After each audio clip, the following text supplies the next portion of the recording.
Halo teman-teman yang kesukaannya merenungkan ketetapan Tuhan siang dan malam. Memang kamu suka firman Tuhan, Berham? Apa nggak bosan? Kalau tiap hari makan lauk yang sama, kamu kok bosan? Nggak boleh dan nggak mungkin bosan. Dunia segera berlalu beserta segala nafsunya yang fana.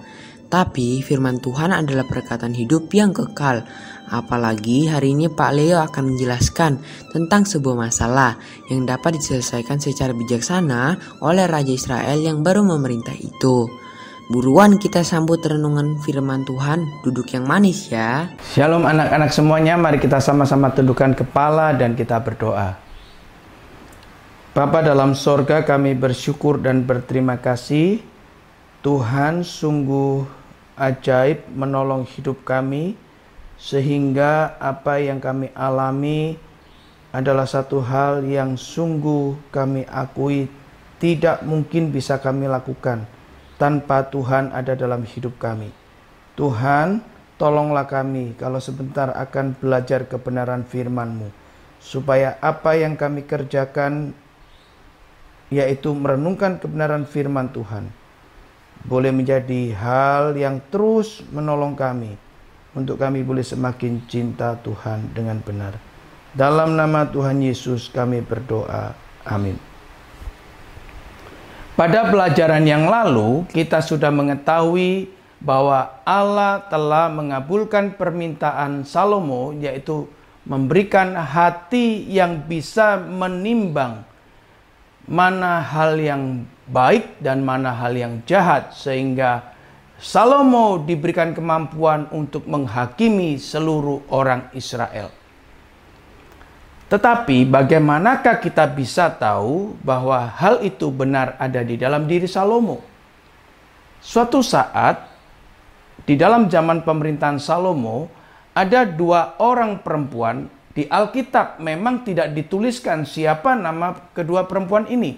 Maka saya akan memberikan perempuan yang pertama dengan nama A, perempuan kedua bernama B, supaya saya bisa menjelaskannya dengan lebih mudah dalam bercerita ini. Anak-anak yang dikasihi Tuhan, kedua perempuan ini tinggal di dalam satu rumah. Dan perempuan A melahirkan seorang anak. Pada hari yang ketiga, perempuan B juga melahirkan seorang anak. Pada suatu ketika di tengah malam hari, perempuan B anaknya mati dan dia tidak mau kehilangan anak.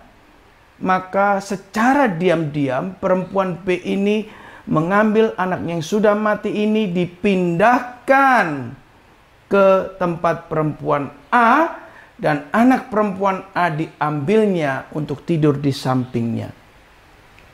Ketika pagi hari, maka terjadilah satu kehebohan, yaitu perempuan A melihat bahwa bayi yang tidur di sampingnya itu telah mati. Dan setelah diamat-amati dengan teliti, ternyata anak yang mati itu bukanlah anaknya. Anak siapa? Ya pasti anak si perempuan B. Karena di dalam rumah itu tidak ada orang lain kecuali kedua perempuan ini. Maka untuk menyelesaikan urusan ini, siapakah bayi yang hidup dan siapakah bayi yang mati ini? Maka kedua perempuan ini menyelesaikannya dengan menghadap kepada Raja Salomo. Setelah sampai di hadapan Raja Salomo, maka perempuan A mengatakan bagaimana terjadinya semalam, bahwa bayi yang ada di sampingnya mati itu bukanlah anaknya. Perempuan A mengatakan bahwa pada tengah malam perempuan B menukarkan bayinya yang mati untuk ditaruh di sisi perempuan A, sedangkan anak perempuan A diambilnya. Dan ketika pagi hari dikatakan bahwa anak yang mati itu adalah anak perempuan B, perempuan B tetap bersikuku bahwa yang mati itu adalah anak perempuan A. Salomo menimbang sesuai dengan hikmat dan bijaksana yang Tuhan berikan. Maka Salomo mengambil satu keputusan. Tolong ambilkan pedang. Setelah pedang itu diambil dan ditaruh di depan Raja Salomo, maka Salomo memerintahkan, sudah, daripada semua ini tidak ada yang mengakui anak siapakah yang mati yang sesungguhnya dan anak siapakah yang hidup yang sesungguhnya. Sekarang anak yang hidup ini tolong dipenggal menjadi dua atau dibelah menjadi dua. Yang separuh berikan pada perempuan A, yang separuh berikan pada perempuan B. Wah, saat itu semua orang menjadi terkejut. Bukankah ini satu tindakan yang kejam atau yang jahat? Tetapi nanti kita lihat bagaimana penilaian orang, ternyata salah. Dan ketika Raja Salomo mengatakan seperti ini, maka perempuan A itu mengatakan, jangan Tuan Raja, lebih baik biarkan anak itu hidup, sekalipun aku harus kehilangan dia sebagai anakku. Berikan anak yang hidup pada perempuan B itu saja. Tetapi perempuan B itu menjawabnya berbeda. Perempuan B mengatakan, ya sudah, biar penggal saja anak yang hidup itu, supaya kamu tidak punya anak itu dan aku tidak punya anak itu. Wah, betapa kejamnya dan jahatnya perempuan B ini. Maka saat itu Salomo bisa menilai dengan tepat bahwa anak yang hidup itu adalah milik perempuan A. Dan benar, anak yang hidup itu diserahkan kembali kepada perempuan A. Anak-anak yang dikasihi Tuhan, setelah rakyat Israel melihat bagaimana cara Salomo menghakimi kedua perempuan ini, maka saat itu orang Israel menjadi kagum, takut, serta hormat kepada Salomo. Dan orang-orang yang berbuat jahat pun mulai berpikir-pikir. Mereka tidak berani lagi mulai berbuat jahat, karena mereka takut ketahuan oleh Salomo dengan hikmat dan bijaksana yang diberikan Tuhan kepada Salomo. Saat itu, maka keadaan Israel menjadi damai, menjadi tenang, menjadi aman. Anak-anak yang dikasihi Tuhan, kalau Salomo mampu menimbang satu perkara dengan baik, tentunya Yesus Kristus jauh lebih sempurna di dalam menimbang satu perkara. Kalau Salomo hanya bisa melihat satu kejahatan seperti itu, tetapi Yesus Kristus mampu melihat dosa yang ada di dalam hati manusia. Anak-anak yang dikasihi Tuhan, ketika semua berjalan seperti itu, maka Salomo sebagai raja memberikan perlindungan kepada rakyatnya, dan kedamaian itu mulai terjadi di tengah-tengah orang Israel. Anak-anak yang dikasihi Tuhan, dengan adanya kesejahteraan, dengan adanya damai yang diberikan kepada orang Israel, sekalipun bertambah banyak jumlah orang Israel, kedamaian dan kesejahteraan itu tetap boleh berlangsung. Salomo sebagai raja yang bisa memberikan damai, memberikan kesejahteraan, ini merupakan satu gambaran daripada Kristus Yesus. Kalau Salomo hanya bisa memberi damai di antara sesama manusia, tetapi Yesus Kristus jauh lebih sempurna daripada Salomo, karena Yesus Kristus bisa memperdamaikan kita manusia yang berdosa dengan Allah. Yesus Kristus juga bisa memberikan kepada kita untuk berdamai dengan diri kita sendiri. Yesus Kristus bisa memberikan damai antara manusia satu dengan yang lainnya. Demikian juga Yesus Kristus bisa memberikan damai antara manusia dengan seluruh ciptaannya. Ini melebihi daripada hikmat Salomo. Anak-anak yang dikasihi Tuhan, Salomo memang adalah orang yang Tuhan beri hikmat luar biasa. Karena sebelum Salomo dan sesudah Salomo, tidak ada orang yang berhikmat seperti Salomo.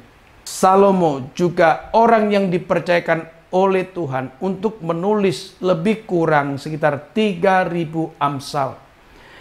Amsal ini sangat diperlukan oleh manusia yang hidup baik di dalam zaman Salomo maupun di dalam zaman sekarang. Baik itu tua maupun muda, kaya atau miskin, raja atau hamba. Karena Amsal daripada Salomo ini boleh menjadi panduan hidup, menjadi pengarah hidup, sehingga hidup orang itu tidak menjadi sia-sia, tetapi kehidupan itu menjadi berarti. Karena Amsal yang ditulis oleh Salomo juga mengarahkan setiap manusia untuk mereka kembali kepada Tuhan. Kenapa Salomo mampu menuliskan Amsal yang begitu indah? Karena di dalam diri Salomo ada roh Allah yang mampu untuk menuliskan Amsal-Amsal tersebut.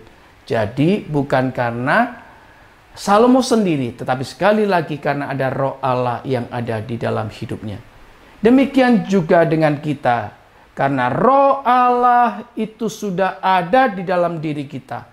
Mari kita memohon agar hikmat dan bijaksana Tuhan itu senantiasa menuntun hidup kita, supaya kita tidak menggunakan setiap waktu ini dengan sia-sia, tetapi dengan bertanggung jawab di hadapan Tuhan, sehingga hidup kita menjadi hidup yang berarti di hadapan Tuhan, juga menjadi hidup yang berarti di antara sesama manusia.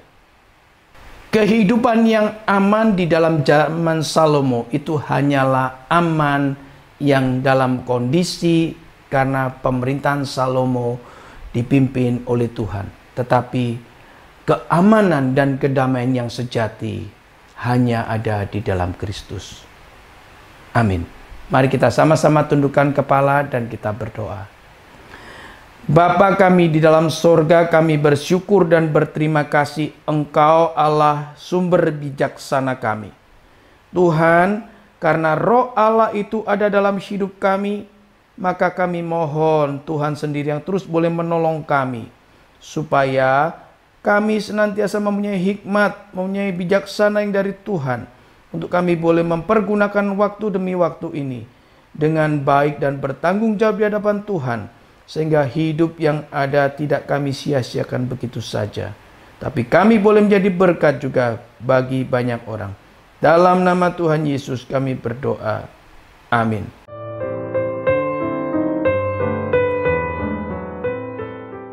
Memang benar, kebijaksanaan seperti itu pasti diberikan Tuhan, sekalipun waktu itu belum ada fakultas hukum politik atau teologi. Namun, seluruh kebenaran pasti dari Allah. Salomo mampu melakukan semuanya karena Allah. Kristus menjadi sumber hikmat kita. Sekarang, kita dapat menjalani hidup ini dengan pasti. Kita dapat menjalani hidup dengan damai yang berasal dari Tuhan. Tentu saja, bukan damai versi di dunia ini, karena Kristus adalah Raja segala raja yang akan memerintah secara sempurna pada kedatangannya yang kedua. Yuk kita lebih rajin belajar firman Tuhan yang diambil dari 1 Raja-Raja pasal 5. Maranatha.